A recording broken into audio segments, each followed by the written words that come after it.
মাননীয় সদস্যবৃন্দ,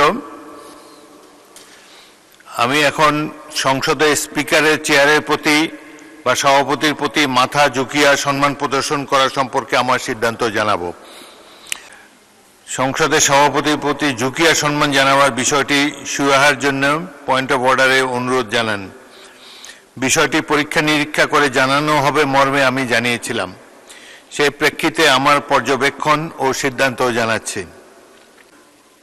267 সংসদের বৈঠক চলাকালে কোনো সদস্য 1 সংসদে প্রবেশ করার বা সংসদ কক্ষ ত্যাগ করার সময় এবং তার আসন গ্রহণ বা ত্যাগ করার সময় সভাপতির প্রতি সম্মান প্রদর্শন করিবেন। উক্ত বিধিটি 2006 সালে সংশোধন করে ঝুঁকিয়া শব্দটি বাদ দেওয়া হয়েছে।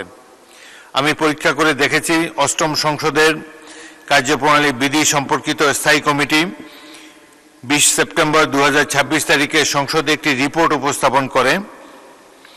রিপোর্টটি 26 সেপ্টেম্বর 2006 তারিখে সংসদে বিবেচিত ও গৃহীত হয়, যার মধ্যে 267(1) বিধির উক্ত সংশোধনীটি অন্তর্ভুক্ত ছিল।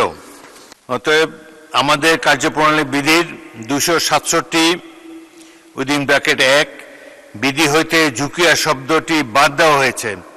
সেহেতু মাননীয় সদস্যবৃন্দ, আপনারা জাতীয় সংসদে যার যার ধর্মীয় রীতি অনুযায়ী স্পিকারের চেয়ারের প্রতি বা সভাপতির প্রতি সম্মান জানাবেন।